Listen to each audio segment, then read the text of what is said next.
Olá! Este é um vlog no meio de outras gravações, no meio de outros vídeos que estão a ser produzidos aqui para o canal.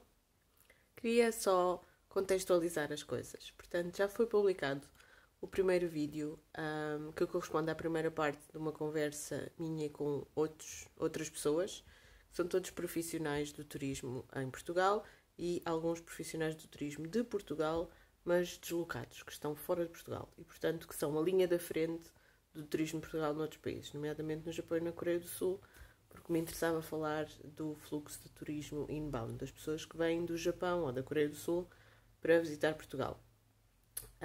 Isto porquê? Por causa de tudo o que estão a acompanhar no canal. Portanto, isto toca uma série de outros assuntos que são os assuntos predominantes do canal e do meu trabalho e da minha vida. Eu vou tentar aqui dar um contexto. Então, como todos sabem, neste momento, ainda temos, à escala global, o que se está a passar ainda é muitas limitações nas fronteiras.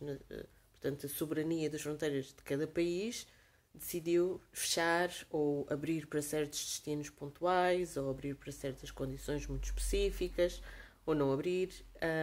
E então, neste momento, no panorama da possibilidade de deslocação não fundamental, não humanitária, etc., as coisas ainda estão muito indefinidas e nós ainda não sabemos, nos meses de julho, agosto, setembro e no resto do ano 2020, exatamente como é que vai ser.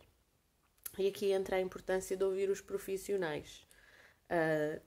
Não quero que isto seja, o que eu vou dizer a seguir, não quero que seja mal interpretado. Ou seja, não quero que as pessoas se sintam ofendidas. É essencialmente essa a minha preocupação. Não quero ofender ninguém, não quero que as pessoas se sintam ofendidas se o que elas fazem é mais no registro do influencer, do blogger, do instagramer, do youtuber que é só youtuber, no sentido em que faz YouTube como modo de vida.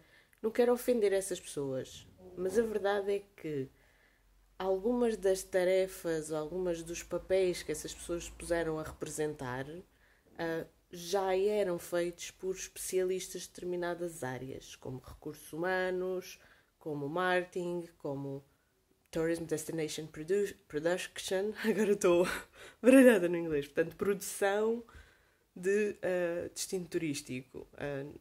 Portanto, há uma série de profissionais do turismo, ou consultores especialistas num destino, ou consultores especialistas num tema. Podem ser consultores especialistas em turismo de aventura, ou consultores especialistas em estudos japoneses, história, cultura e sociedade japonesa, que é o meu caso. Ou indígenas e culturas ancestrais, ou outro equivalente. Estão a perceber? Portanto, há profissionais do turismo, há pessoas que tiraram cursos superiores, tiraram especializações na sua vida profissional, foram procurando certificações, foram procurando reconhecimento junto dos outros profissionais, foram procurando pagar para pertencer às respectivas associações profissionais ou câmaras de comércio ou o que quer que seja que regula cada uma das atividades, as guias que procuram certificação, etc. Portanto, os profissionais do turismo foram sendo um pouco, na fase anterior que nós vivemos, foram sendo um pouco depreciados, foram sendo um pouco desvalorizados. Porque o consumidor final, a pessoa que queria fazer a viagem, já conseguia fazer muita coisa sozinha e era uma máquina muito bem oleada. Toda a gente que tivesse tempo, dedicação e algum gosto por fazer as coisas sozinho, em si mesmo, conseguia marcar voos, conseguia marcar hotéis. Isto já não era um bicho de sete cabeças. Isto já não era como nos anos 90, em que tínhamos todos que ir à agência de viagens obrigatoriamente, porque era só assim que se conseguiam marcar viagens. Passou a haver mais opções. E o passar a haver mais opções fez com que as agências de viagens, os consultores, os programadores, os produtores, os etc., os guias internos, não sei o quê, deixassem de estar no pensamento da pessoa que pensa que vai fazer a viagem logo à partida. Não era nisso que pensavam primeiro. Agora, eu acho que estamos numa fase em que é preciso voltar a ouvir os profissionais e voltar a ouvir os profissionais porque são aqueles que têm as ferramentas para superar isto e que têm as ferramentas para lidar com a incerteza, porque não é impossível lidar com a incerteza, e têm as ferramentas para definir novos modos, definir novas maneiras de atuar, definir novos protocolos, contribuir para discutir saudavelmente o que é preciso fazer e como é que se podem fazer as coisas daqui para a frente, porque vai havendo já algumas e vai haver cada vez mais regulamentos e leis aprovadas e decretos-lei e depois os regulamentos que regulam os decretos-lei, etc. Portanto, há muita coisa a ser reestruturada neste momento, repensada neste momento, e isso é bom porque o fator positivo das crises é que elas são transformadoras, elas têm o potencial de ser transformadoras e de serem momentos de reestruturação. É isso, é essa que é a definição de crise. É sempre bom irmos às definições e aprendermos o que é que elas trazem a nível de oportunidades. Fazendo aqui uma parte, lembrem-se que nós estamos no ano do rato, no zodíaco. Transformar adversidades em oportunidades é um bocado o modo para este ano. E então, neste momento, voltei-me para os profissionais do turismo, para falar com eles e para dar voz a essas pessoas, porque sentia que fazia falta. Porque, pelo menos da minha perspectiva, estava a ver nos média e nas redes sociais muitas coisas a serem publicadas e faladas, escritas e citadas e comentadas, e ao nível do jornalismo também, que não tinham um fundo muito sustentável, não estavam muito bem explicadas, inclusivamente algumas fake news a ganharem muito terreno, e senti que era preciso, a minha modesta contribuição era dar voz a quem sabia do que é que estava a falar. Então foi basicamente isso que eu fiz, pensar, ok, a consultoria nesta via, que é a via de explicar o que é que os visitantes do Extremo Oriente querem, o que é que eles precisam, como é que em Portugal os podem receber melhor, como é que podem criar produtos, condições, alojamento, tours, etc. Em Portugal também, para cativar esse tipo de visitante. Isso era uma coisa que eu fazia há anos, e já tenho vídeos aqui no canal sobre isso, e artigos publicados e não sei o quê. E agora senti que, ok, estão necessariamente a voltar-se muito para o turismo em Portugal. Vejo muita coisa a ser organizada e a acontecer, e ainda bem, a tentar criar uma consciência nacional, uma consciência em Portugal para os portugueses, da importância de desfrutarem das suas férias cá dentro e sentirem menos ânsia de ir lá para fora, até porque não é possível, número 1, e número 2, porque essa ânsia não faz bem às pessoas, e número 3, porque deslocarem-se cá dentro também vai ajudar muito a sustentar um pouquinho daqueles que estão tão prejudicados neste momento em que não têm visitantes externos, internacionais, por uma questão de limitação das viagens e das fronteiras. E aqui chegamos ao cerne da questão. O cerne da questão é Portugal como destino de viagens e de turismo para o público internacional era um destino a bombar. Portugal cresceu imenso nos últimos anos, né? Qualquer pessoa que andasse a par disso reconhecia isso. E se vocês fizeram recentemente uma formação das Escolas Superiores de Hotelaria e Turismo ou outra do género, por maioria de razão os vossos professores devem-vos ter dito isso, porque é isso que a gente conversava todos.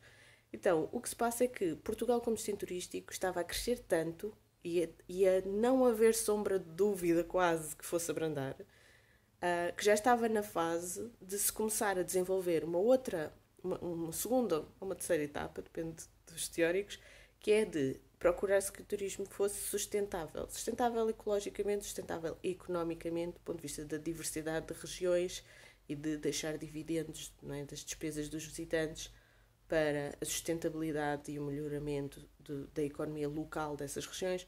Portanto, já estávamos nesse tipo de lógica. Ainda bem.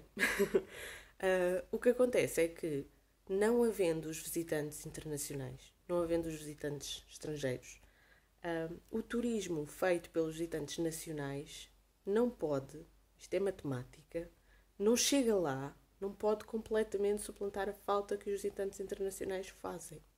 A quantidade de visitantes internacionais que Portugal estava a receber e o tipo de despesa que eles faziam, o volume de despesas que eles faziam e, portanto, de dinheiro que deixavam cá nas pequenas e médias empresas, nos serviços, nos hotéis, nos restaurantes, nas atrações, nos guias, etc. Isso não vai ser compensado a 100% e provavelmente ninguém consegue atirar propriamente uma percentagem para o ar, mas não vai ser suplementado, não vai ser compensado completamente, nem satisfatoriamente, pelo consumo interno, por várias características diferentes, que eu aqui neste vídeo não vou fazer uma aula, se vocês quiserem eu faço, mas aqui neste vídeo o objetivo é ser mais sucinto do que isso. Ou seja, há muitos fatores. As características do próprio consumidor, o que é que ele faz, o facto das pessoas se deslocarem internamente para casas próprias ou de família e não tanto para os alojamentos, ou quando vão aos alojamentos não gastam assim tanto, etc. Há uma série de fatores que fazem com que, mesmo que as pessoas adiram ao vá para fora cá dentro, isso não é, infelizmente, realisticamente, não vai compensar inteiramente. E este é realisticamente, que as pessoas que eu sei que podiam falar sobre isto não estavam a falar sobre isso porque se calhar têm medo de ofender alguém. Eu não tenho, se calhar porque sou desbocada, mas eu falo das coisas. Isto são boas e más notícias. As más notícias, sim, são a parte da futura depressão económica do setor, mas que pode ser uma depressão económica no setor pensada. Ou seja, podem-se gerir crises. Crises não são catástrofes, não necessariamente. Okay? E depois, outra coisa pode-se pensar como melhorar as condições para ter agora cada vez mais apelo para os visitantes estrangeiros, que entretanto vão abrindo as suas fronteiras e as suas possibilidades de viajar, para desenvolver os circuitos seguros, portanto, potencialmente viagens aéreas em que, do ponto de partida ao ponto de chegada, inclusive a própria viagem aérea, está tudo certificado e seguro e tal, e portanto estabelecem-se corredores aéreos e corredores de visita e bolhas de capacidade de circulação de pessoas para finalidades também recreativas, portanto isso é uma das possibilidades de estar no ar. Claro que isto depende de N coisas, dos governos internacionais, dos acordos da Organização Mundial de Saúde, N coisas. Mas estou a perceber, nós estamos agora na fase em que temos que pensar em, ok, nós precisamos dos visitantes estrangeiros para o turismo em Portugal, mas como é que nós vamos estar preparados para isso? Como é que nós vamos ser apelativos? Como é que nós vamos mostrar lá? Como é que vamos convencê-los a virem cá em vez de irem à Itália, ou em vez de irem à França, ou em vez de irem... Não é? Estão a perceber? E depois, quem são estas pessoas? O que é que elas querem? O que é que elas querem que nós ainda não estamos a perceber? E aí entro eu, porque o que eu faço é dizer às pessoas em relação aos japoneses e outros das imediações dos japoneses o que é que eles querem, não é? E então, dentro da minha limitada capacidade de contribuir para esta grande questão, aquilo que eu tentei fazer nas próximas conversas é abordar isto, é falar daquilo que os japoneses querem e de como é que isso pode ser uma parte da resposta de Portugal se preparar para esses visitantes targeted. Estão a ver? Tipo, exatamente o que eles querem e também ir lá mostrar-se a eles como eles querem, de maneira que eles depois queiram cá vir. E então é isso que eu tentei falar nas próximas conversas com pessoas que sabem do assunto.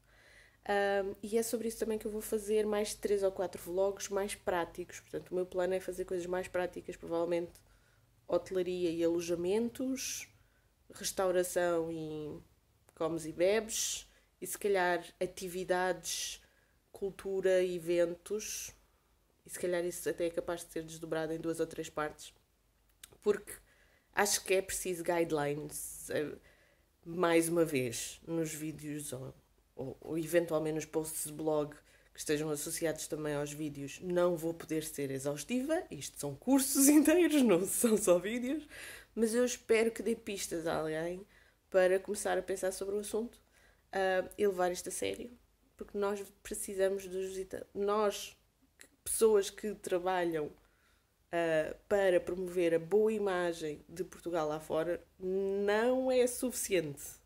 Não é suficiente levar para fora cá dentro. É muito importante, é fundamental agora, mas não é suficiente. E temos que ser realistas. E precisamos de pensar em semear o futuro. Não é época de estar já à espera de colher, mas sim de semear. Esse é o meu motto nestes tempos. E portanto isto é assim uns 15 minutos de atualização do que é que se está a passar aqui no canal, para além de todos os outros vídeos que já estavam gravados. Ainda vão começar a cair estes estes vlogs, tutoriais e partes de conversas de Zoom assim a miúdo aqui no canal para o vosso início de verão ser mais interessante. Se vocês forem nerds disto como eu.